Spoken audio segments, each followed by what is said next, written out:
All right, today we're going to talk about solving quadratic equations by graphing and factoring. Mainly, we're going to talk about solving quadratic equations by factoring. Okay, now if you recall, last chapter we talked a lot about factoring. For instance, let's say I gave you the number 15.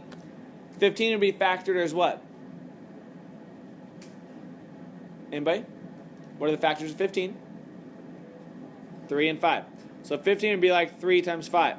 Well, that was like the basis of this, is like the easiest thing. And then we got into problems of like x squared plus 6x plus 8. And then I had to factor that problem down. So for instance, you know, like what multiplies to get 8, adds to get 6? Somebody said it? 4 and 2. So that factors down as x plus 4 and x plus 2. We're going to be talking about problems like this where we need to factor it in order to solve. Okay? Let's try a couple more here. What if I gave you the problem, I don't know, x squared plus 7x plus 5. So, not 5, sorry. Plus 10. What are two numbers that are going to multiply to get 10, add to get 7? Think about it for a second. Do not blurt it out. Katie, what are the two numbers that are multiply to get 10, add to get 7? 5 and 2. So I'd factor that down as x plus 5 and x plus 2. Okay. Let's try another one, about another tougher one here. What if I gave you x squared minus x minus 20? So x squared minus x minus 20. So again, I'm thinking of two numbers that are going to multiply to get negative 20. Ooh, so close. Flip that around. So it's going to be x minus 5 and x plus 4. Negative 5 times 4 is negative 20. Negative 5 plus 4 is negative 1. Does everybody remember factoring back in Algebra 1, doing these types of problems? You're going to have to recall a lot of this factoring today. Okay. So here's what we're talking about. The zero of a function. Really what we're doing when we find the factors is we're going to set it equal to 0 because we're going to find the zeros of the function. For the function f, any number x such that f of x equals 0. Okay? So if you recall, yesterday we talked about graphing. We graphed parabolas yesterday. Does everybody remember graphing parabolas? Good. So let's say I had a parabola like this. I am trying to find the zeros of that graph. That's what I'm looking for. I'm looking for the zeros. So I'm looking for where y equals 0, or basically where it crosses my x-intercept. Okay. Same thing if I were to go the other way. I'm looking for the zeros or where it crosses that x-intercept. All right. The root of an equation, we're going to be talking about that too, is any value of the variable that makes the equation true. So for instance, we're going to get equations that look like this. X minus 2 and x plus 1 equals 0. When I get equations like that, I'm just going to cover it up and solve basically. For instance, x minus 2 equals 0. What's x have to equal? It says x minus 2 equals 0. So x has to equal 2. And then I cover up the other one. X plus 1 equals 0. What's x have to equal there? Negative 1. And that's where I get the answers of 2 and negative 1 there. Just like when I cover up and I solve. Alright? And then a binomial, we talked about that last chapter. A binomial is how many terms?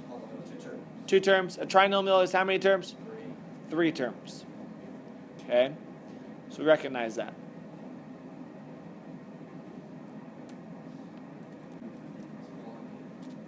So let's look at an example here of what we're going to do.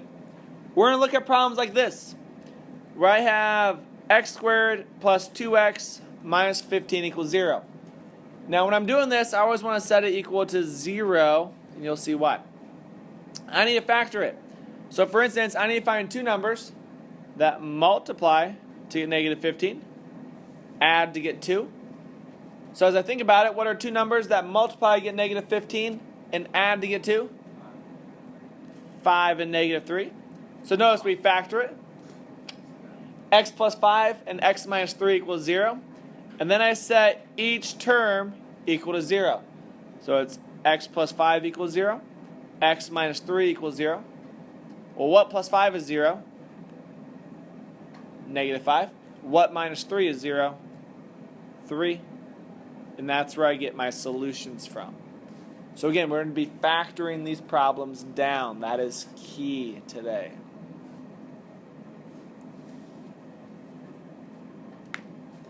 All right, so here's some examples let's work through. Now it says, find the zeros of each function by factoring.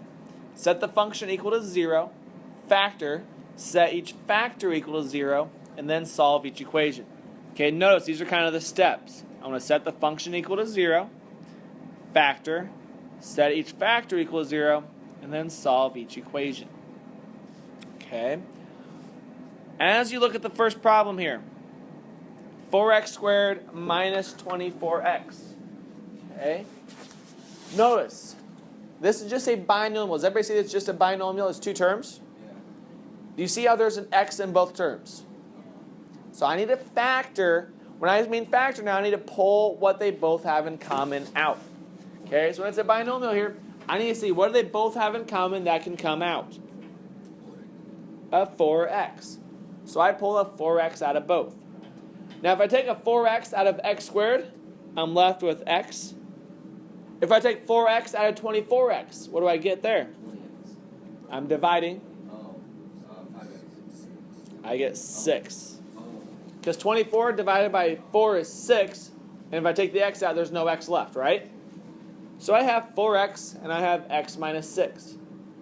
Now I'm going to set each of those expressions equal to 0. So I say 4x equals 0 or x minus 6 equals 0. So I have 4x equals 0 or x minus 6 equals 0. Well, let's look at the first one here. 4x equals 0. 4 times what is 0? 0. There's one answer. Or, let's do the second term. X minus 6 equals 0. What minus 6 is 0? 6. So my answers are 0 or 6. Okay. Now number 2. X squared plus 4x plus 3. Is this one a binomial or a trinomial? It's a trinomial. So now I need to factor it in terms of what multiplies to get 3, adds to get 4. So what are two numbers that are going to multiply to get 3, but add to get 4? 3 and 1. So I have x plus 3 and x plus 1. And I set each of those equal to 0. So x plus 3 equals 0, x plus 1 equals 0. And now I set each term equal to 0 and I solve. What plus 3 equals 0? Negative 3. X equals negative 3. Or, now I do the right term. X plus 1 equals 0. So what plus 1 equals 0? So I have negative 3 or negative 1. Does everybody see how there's a difference in solving number 1 and number 2? Are they kind of similar? I need a factor just in different terms of factoring. Okay. Now let's look at a problem like number 3. As you look at number 3, is number 3 similar to problem number 1 or problem number 2? Definitely similar to problem number 2. Okay, so that means I need to factor it in terms of what multiplies to get 4, adds to get negative 5. Okay, so as I look here, I need to find two numbers that multiply to get 4, add to get negative 5. Who are those two numbers going to be? Negative 4 and negative 1. So I factor it down. I have x minus 4, x minus 1, and I set that equal to 0. Now I set each term equal to 0, so I'm going to say x minus 4 equals 0, and I have x minus 1 equals 0. So what minus 4 equals 0? So I have 4. Or what minus 1 equals 0? 1. So I have 4 or 1. Nice job. Now as you look at a problem like number 4, What's number 4 similar to? Is it similar to number 1 or number 2? Which one? It's definitely similar to number 1. So when I look at it here, when I factor, I have a binomial. So I need to see what they both have in common that can pull out. So they both have a 3x in common. So I pull a 3x out. And if I undistribute, so I pull that 3x out, what's that going to leave me with? X plus 4. Nice job. And I set that equal to 0.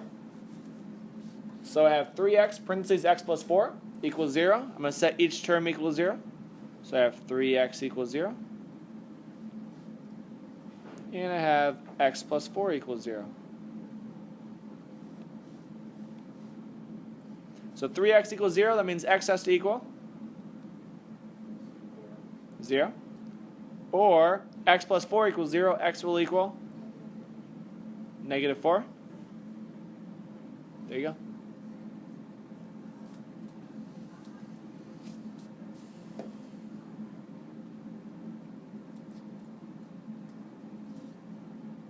Next problem here. Now, they're going to show you a difference of squares. I'm going to show you a different way to solve this problem. Okay? They kind of take you through this process right here, which is a difference of squares by factoring. I'm going to show you how to solve it just like it were a singular x. Like, for instance, let's say I gave you the problem 2x equals 5. Okay? Would you be able to solve the problem 2x equals 5? Wouldn't I just divide both sides by 2, right? Would everybody agree with that? And I get x equals 5 over 2. Right? Okay. Now, the problem they give us is 16x squared equals 25. Does everybody notice there's just one term of x? So I'm going to treat this just like I were, and I would solve for x.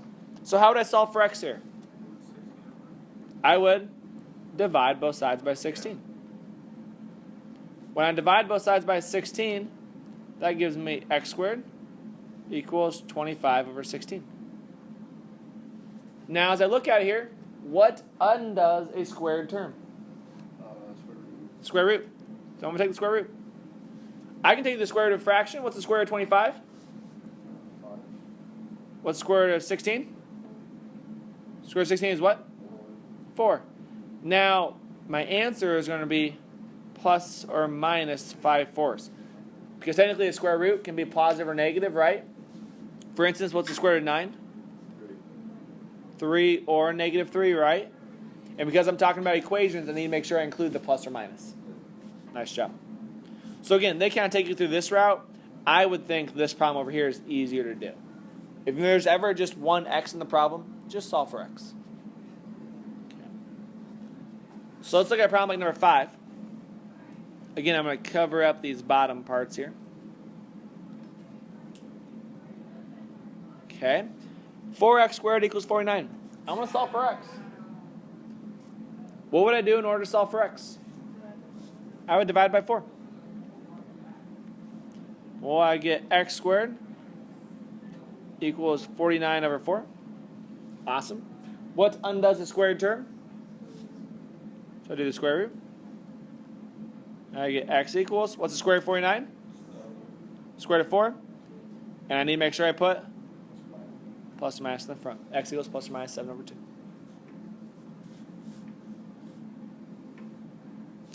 And 6. X squared plus 16 equals 8x. Does everybody see I have multiple x terms here? So I need to get everything on the same side. I need to factor this. So how would I move 8x to the other side? How would I move it over? So I subtract 8x over. So that gives me x squared minus 8x plus 16. It's a trinomial. I need to factor it. What multiplies to get 16? Adds to get negative 8. 4 and 4. No, they're negative 4. Negative 4, negative 4. So I factor it down. X minus 4. And x minus 4 equals 0. So what's my answer going to be here? X equals 4. How many answers does this one have? 1. Just one. Okay, because this will be the same for both factors. It's going to be just the one answer of x equals 4. Nice job. You just showed us 2 different ways to do the binomial ones. What? You just showed us like... No, number 6 is trinomial. Yeah, I know, but for 5, though. Yep. All right, so once you take a couple seconds, try these three on your own. Now on number 2, or not number 2, on number 8, I would pull a 2 out of everything first. Okay, so when you do number 8, I'd pull a 2 out of everything first. And remember, when I'm setting everything equal, I need to set everything equal to what? 0. I want to set them equal to 0. All right, take a couple seconds, try these three on your own. So let's walk through 7. I need to factor it down. So again, two numbers. Multiply to get negative 18, add to get 7. Joe Daniels, what are they? X plus 9 and x minus 2. X plus 9 and x minus 2. And I set that equal to? 0. 0. So now I set each term equals 0. And when I do that, I get answers of what, Joe? X equals negative 9 or 2. X equals negative 9 or x equals 2. Nice job. Now 8. What did I say to do first on 8, Allie? I would take a 2 out of all my terms. So I pull a 2 out, and that gives me x squared plus 2x minus 3 equals 0. So I pull a 2 out of everything. Now I can factor what's in the parentheses. So what's going to multiply to get negative 3? Add to get 2, Allie?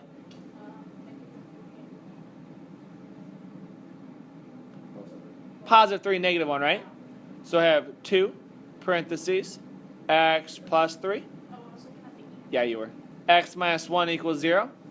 Now, because this 2 does not have an x out in front, does it even matter?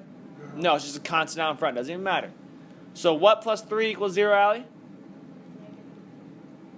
So I have negative 3. Or what minus 1 equals 0, Allie? 1. So I have negative 3 or 1. Nice job. Number 9. Jace. I want to factor this down. What's going to multiply to get 25? Add to get negative 10, Jace. So I have x minus 5 and x minus 5. I said that equals 0. So Jace, what's my answer going to be? X equals 5. Nice job. How do you know, like, you don't put 8? How do you know that? All right, last 3. Try these 3 here. Now notice these are some binomials. So you have to either undistribute or just solve for x. So take a couple seconds, try these 3 on your own. All right, let's look at number 10 here. Now again, when I do these, I always need to set it equal to what? 0. 0. So I'd be like saying 16 x squared minus 8x equals 0. Now I need to factor it out. What do they both have in common that I can pull out? 8x. So I pull an 8x out. That leaves me with 2x minus 1 equals 0. And now I set each term equal to 0. So I have 8x equals 0.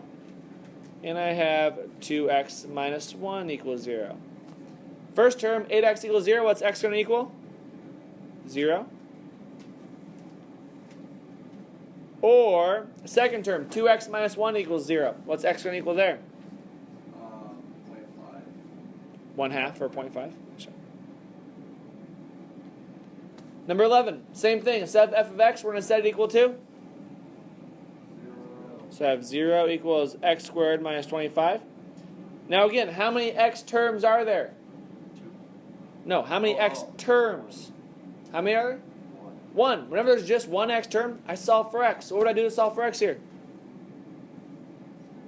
If I were to get x alone here, what would I do? Add 25 to the other side. I get x squared equals 25. What undoes the squared term? What's square root of 25? Plus or minus 5. Plus or minus 5. Nice job, Chess. And 12. Again, instead of f of x, I'm going to set it equal to? So I have 0 equals 9x squared minus 49. How many x terms do I have? How many x terms? 1 x term.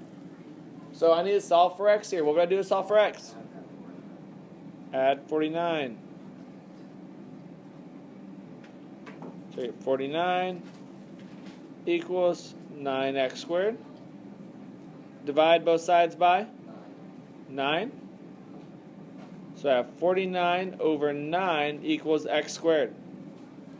What undoes a squared term? Square root. So take a square root. What's the square root of 49 over 9? 7 over 3. So I have x equals plus or minus 7 over 3. Recognize there are like 3 different types of problems you're going to be looking at today. You've got to be able to recognize what problem it is in order to solve.